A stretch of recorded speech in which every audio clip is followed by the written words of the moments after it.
ছয়টা দোয়া এবং জিকির আছে, যেই দোয়া জিকিরগুলো কোরআন হাদিসে বর্ণিত সকল দোয়া জিকিরের খোলাসা, সারমর্ম এবং নির্যাস।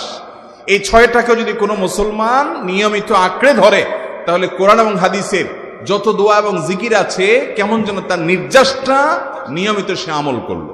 বলবো সেগুলা।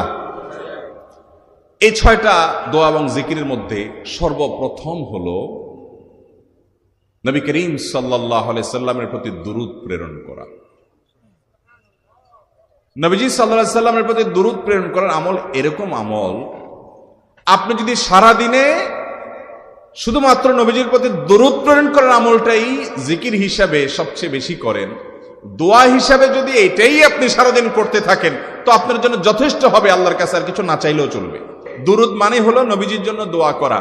ভাই, আল্লাহ তার হাবিবকে রহম করবেন, আপনার আমার দোয়ার দিকে আল্লাহর তাকানোর কোনো ঠেকা আছে? নবীজি কি আমাদের দোয়ার কোনো মুখাপেক্ষী? কিন্তু আমরা তার জন্য দোয়া করলে ওই চান্সে আল্লাহ তাআলা আমাদের প্রতি অনুগ্রহ করবেন। একবার না, আপনি নবীজির প্রতি একবার রহমতের দোয়া করবেন, একবার দুরূদ পাঠ করবেন।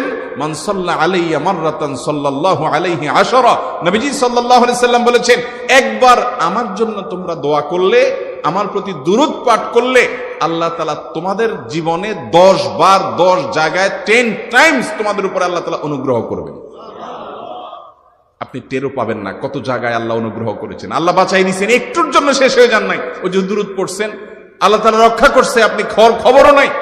আল্লাহ তাআলা আপনার প্রতি বিশাল একটা দান করছে, আপনি লক্ষ্য করেন নাই। ওই যে দুরূদ পড়ছেন একবার, 10 বার রহমত হবে।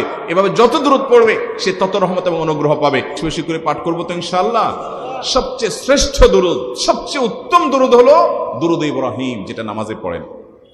আর সবচেয়ে সংক্ষিপ্ত দুরূদ হলো সাল্লাল্লাহু আলাইহি ওয়াসাল্লাম।